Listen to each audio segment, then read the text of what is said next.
Let's jump into Act 1, Scene 3, and this is where Shakespeare introduces another host of characters. And this is going to be, it's kind of where these are called the clowns. Clowns are not just people who come out and say funny jokes. The jokes in here, or the comedy in here, is oftentimes a little bit troubling. It's more social satire, making kind of fun of the conventions that are going on in society. But yeah, it gets a little bit weird. Let's shrink ourselves up and get smaller. And here comes in Sir Toby and Maria. And Maria, you can probably figure out, is an allusion to Maria, the religious name. It's an illusion. She doesn't replicate anything, but it's just an illusion. And Maria says, "Aye, but you confine yourself within the modest limits of order." In other words, her uncle, she's talking to Olivia's uncle, is Sir Toby. And mind you, this gets a little bit, it gets a little bit weird, but it's kind of predictable. Toby is the uncle of a very wealthy niece. And what he's kind of doing is basically, yeah, I know the Duchess. Yeah, I do. He's using his connections to exploit some money from other people where he can. And he's not, bad intention, but he's certainly kind of indifferent to any kind of honesty or deeper morality. And he starts to exploit his position in his connection to his niece. Okay? And he says, I'll confine myself no finer than I am. These clothes are good enough to drink in. That's what he's about. And so be these boots too, and they be not, let them hang themselves in their own straps. Okay? Basically, back off. You're the servant, and I'm the uncle. Why he has 3,000 ducats a year. And this is when they bring in Sir Andrew Augencheek. And Toby says he has 3,000 ducats a year. In other words, he's a trust fund baby. He's just getting money handed to him because he comes from money. But he'll have but a year and all these ducats. He's a very fool and a prodigal. What you get a sense is that Toby is messing with Sir Andrew Augencheek. And you also get a sense that Olivia is quite the good-looking lady who has a lot of money. And Andrew, who's not too sharp, thinks he has a chance with her. And Sir Toby thinks he has a chance to exploit Andrew to get some money. That's what's going on here. It's kind of funny in its own way, but keep in mind that Toby wants the money.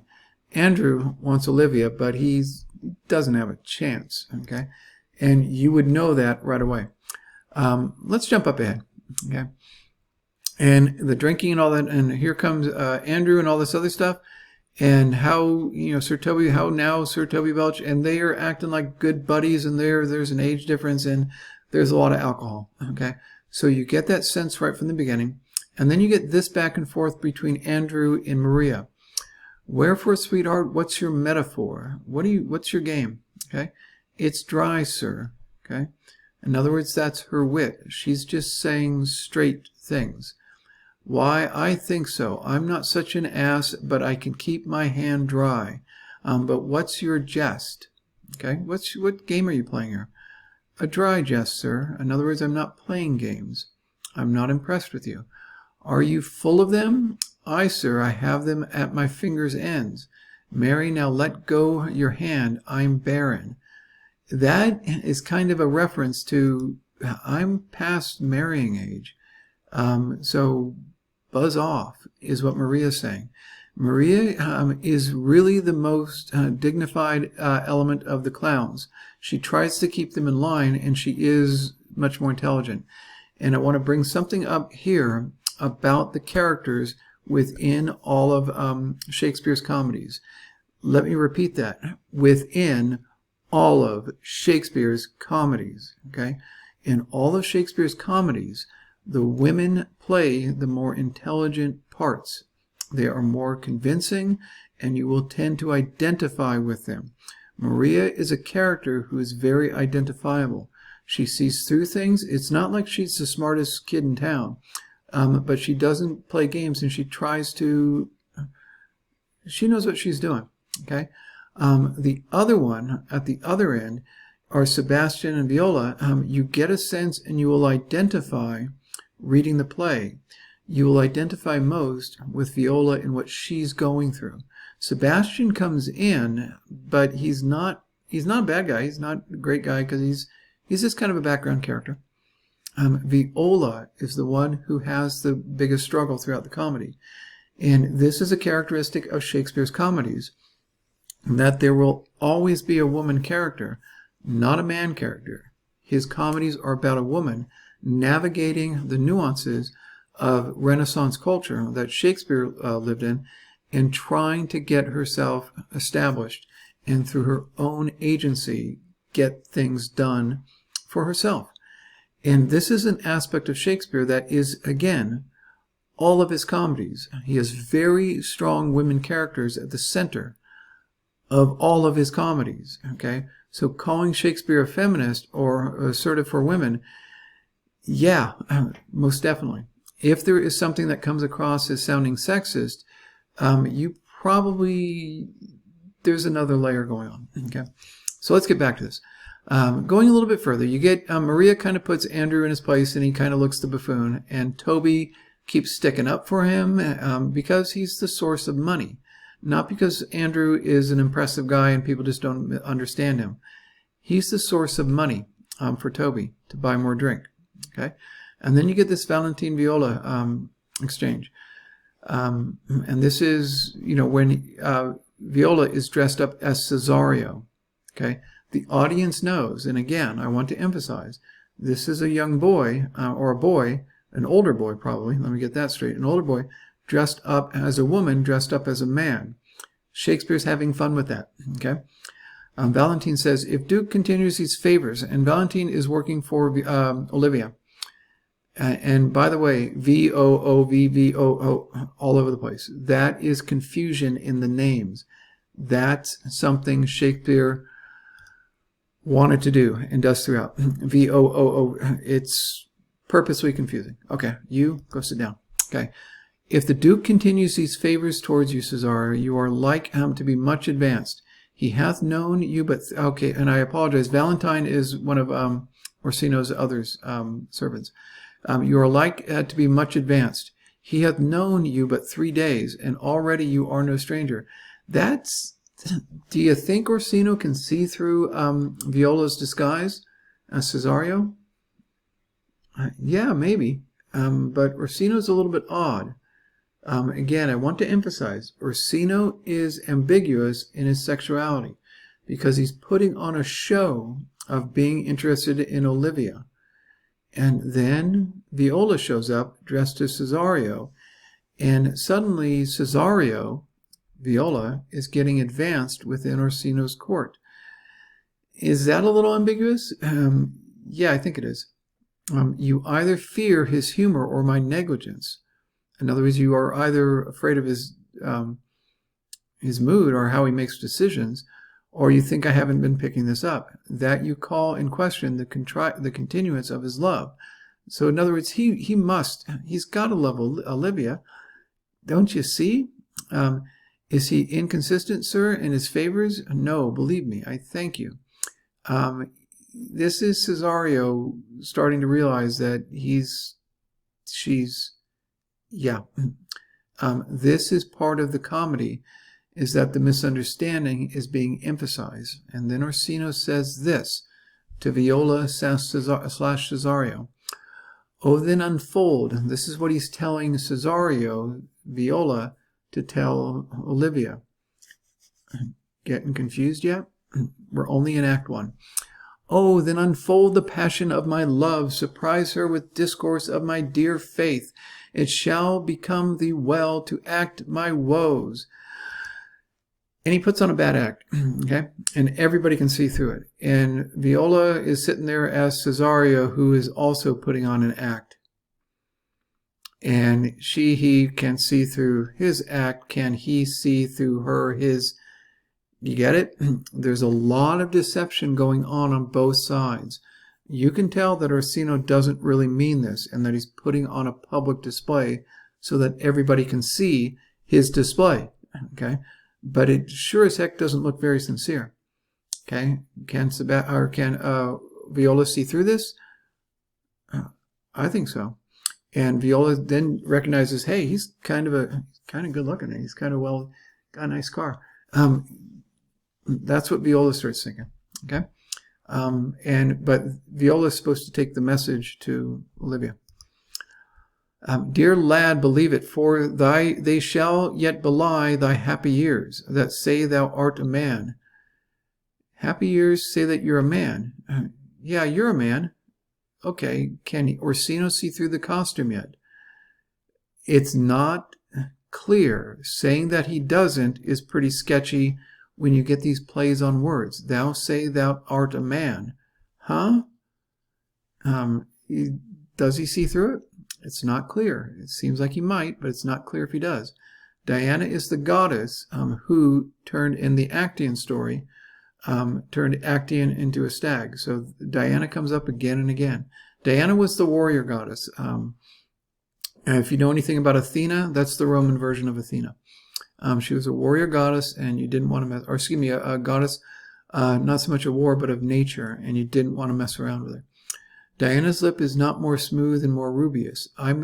He's pointing out that, Cesario, you haven't any sign of a mustache, and you're a young man, huh?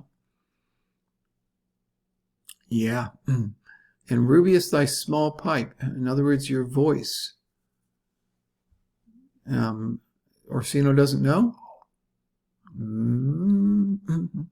Is as the maiden's organ. You sound like a woman, shrill in sound, in all a semblance woman's parts. You got the body of a woman. Yeah, but we'll not talk about that. Orsino just brings it up, and I'll do my best to woo your lady. I better get out of here, yet a barful strife. Wooer I woo myself would be his wife. She says this off on an aside. She really likes Orsino. Really, hey, this guy, man, he's got a great car. And so she's interested in him. And why? Maybe she doesn't say it, but it seems that's the only real explanation. She's only just met him, and all he's doing is sending her off to go woo this lady. Is Viola after the money? Viola is a highly identifiable character, but is she after the money? It's not entirely clear, but then what else is motivating her? My lady will hang thee for thy absence. Okay, and this is when Feste the Fool comes in. With Feste, the puns are all over the place. If you have a dirty mind around, put it in your head, and you'll start to understand Feste and a lot of the other allusions and references. My lady will hang thee for thy absence. In other words, where have you been? This is the fool. In other words, he's a hired fool. He's supposed to, his job is to make the lady laugh, okay? Make Olivia laugh at jokes about herself. And so they could make jokes about anything. But then watch where he goes with this. You're in big trouble with the lady. Let her hang me. He that is well hanged in this world needs fear no colors. If you know of that thing about being well hung, yeah, that was going on in the Renaissance, that kind of talk about men. And then he says this, in case you doubt it and think I'm the only one in the room with a dirty mind. Many a good hanging prevents a bad marriage. I'm not going to explain that. I will let you explain that with your own mind, okay? And for turning away, let summer bear it out, okay? And so those are the kind of dirty allusions within the play. They're all over the place. Just be aware, if you think something's a dirty joke, yeah, and you probably missed 3 of them already, okay? There's a ton of them in Shakespeare. And then you get this, okay? You get this little back and forth. Take the fool away. In other words, get this Feste guy out of here. And Feste says, and his name would have been Feste, even though he's referred to as the fool. Do you not hear, fellows? Take away the lady. He turns it around on her. What he exposes again and again is the irony in the circumstances. And then on line 52 of this act, or excuse me, of this scene, He says misprision. This is an extremely important Shakespearean word. This means misunderstanding things and acting on the misunderstanding. The misunderstanding is understood by one party or another and creates, it creates the whole play. It's a very important word in Shakespeare. It's the misunderstanding of situations, and it's very forceful within this play. Watch when you get to any scene and consider not just what's happening, but what's misunderstood, what they think is going on, and what's really going on. If you've ever seen like a Seinfeld thing, Seinfeld basically took this technique out of Shakespeare and ran it into his own comedies. The misunderstanding of this situation or that is really what this play is about. Okay, shrink yourself up. You go away. And he throws a little Latin out there. This basically says you can't become a monk if whatever. Nothing really there. Good morning, my Donna. Why mournest thou? A good fool for my brother's death. This is Olivia, where he's talking to Olivia. Good fool for my brother's death. I think his soul is in hell, Madonna. I know his soul is in heaven. That is a really mean thing to say to somebody who just lost their brother. But watch what he does. Okay, you go. I know his soul is in heaven, fool. And that's going to make her a little bit angry. The more fool, Madonna, to mourn for your brother's soul being in heaven. Take away the fool, gentlemen. Okay, that's his job. He's doing his job. Okay, and in other contexts, he will keep doing that kind of thing, but it's not really his job. But he'll keep doing it to character after character and exposing things through ironies, through jokes, and they're not really funny the way like a TV show would be, but they're just like TV shows are funny. But anyway, they expose ironies, things that are simultaneously true. To mourn somebody being in heaven is ridiculous, but that's what people do, and that's what she's doing, and therefore she's a fool. Malvolio then steps in. And again, watch Malvolio. He is an absolutely fascinating character. If you see him as a bad guy and just dismiss him, you misunderstand him. Okay, you entirely misunderstand him.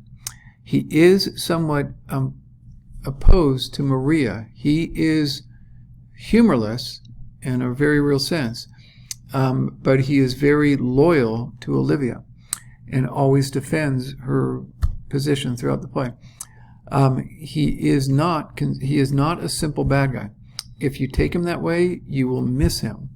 Okay? So stick with me, because I'm going to be pointing out how he's a bad guy all along. But keep that in mind on him. Yes, and shall do the till the pangs of death shake him. Infirmary that decay the wise doth ever make the better fool. In other words, he's getting, that Festi guy is getting really old. What you get is this tension between Malvolio and Festi that is quite odd. Okay, Malvolio becomes the pain in the rear end for all of the other clowns. Okay, and they're going to go at him. He becomes the target of their, well, we'll get to that in a bit. And this is Maria and Olivia. And Maria is a bit of a challenge to Malvolio's position in connection to Olivia. That's how Malvolio perceives it. Because Maria does as Olivia tells her to throughout. But so does Malvolio. Malvolio makes a bigger show of it. Okay, so they're kind of rivals for Olivia's attention. Kinda. And Festi brings him down at every turn. So no matter. Madam, there is at your gate a young gentleman much desires to speak with you. From Count Orsino, is it? I know not, madam, 'tis a fair young man. That's Cesario / Viola. Okay? And well attended. In other words, it's got some other people with him. Okay?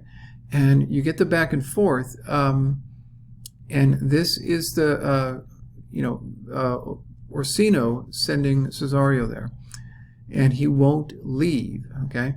And this is Toby and the Fool, and you get a sense that they're all kind of getting along.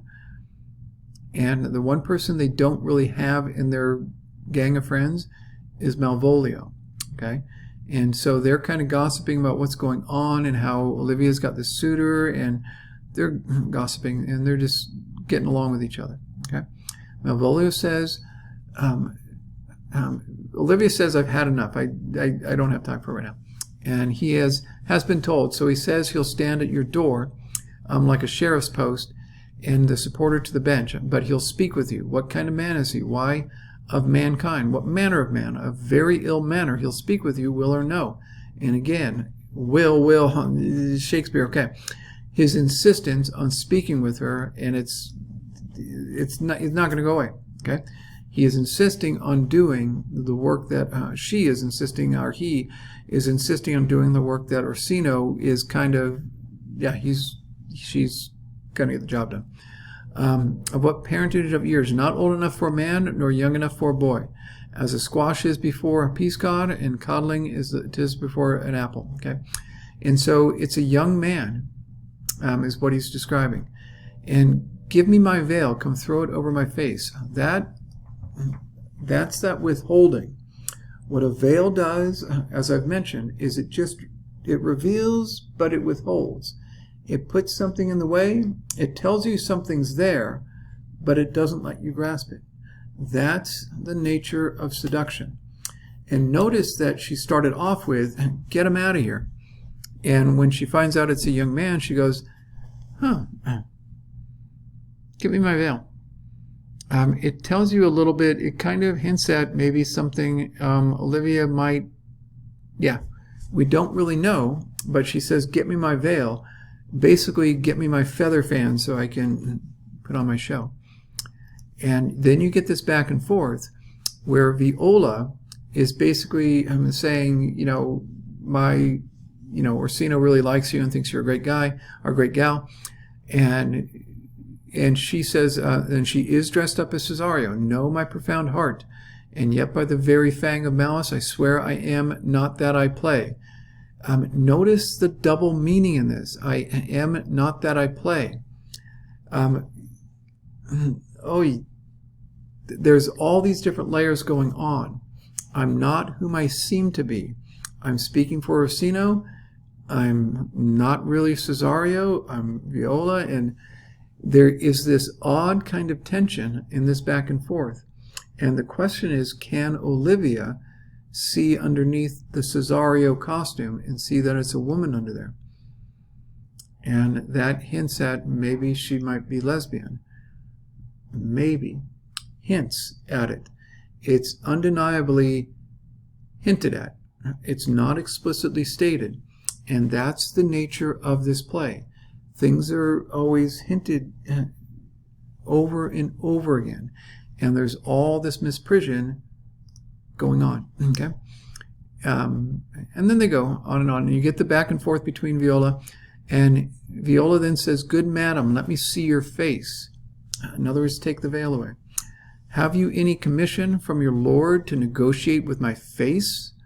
You are now out of your text. In other words, you're stepping out of your place, young man.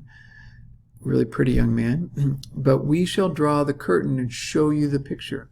I will show you. Look you, sir, this is something she didn't. What the heck is she doing? Okay. Look you, sir, such a one. I was this present is not well done. And this is hilarious. Aren't I a pretty gal? You get Olivia acting really Kardashian right here. She really thinks something. And she is really trying to impress this young Cesario / Viola. Can she see through the costume? And this is her trying to make herself look as attractive as possible. Because she is a stunning woman. And you get kind of what's going on here. This is a little bit odd. Okay, let's go back in. And excellently done, sir, if God did all. That is so misunderstood by most people. That is if God did all. Most people today might think, oh, she's had some plastic surgery. Not in Shakespeare's day. Okay, if God did all, what's the other possibility? Well, the devil may have put her together. In other words, to seduce her and make her kind of seduct, kind of mislead, and lead you into temptation, kind of thing. And so that's what Cesario / Viola is saying about Olivia. Is that really beauty and harmony that I'm seeing, that this is God's work, in other words, this is good, or is there a seductive element to it? Okay, and I'll leave it there to wrap it up, and that will mostly get you through Act 1, get you into the tensions, but I really want to emphasize the misprision throughout. The misunderstandings drives the plot. Misunderstanding and trying to work it out, and people are chasing things that they thought were there. Good luck with this, okay? Take care, guys.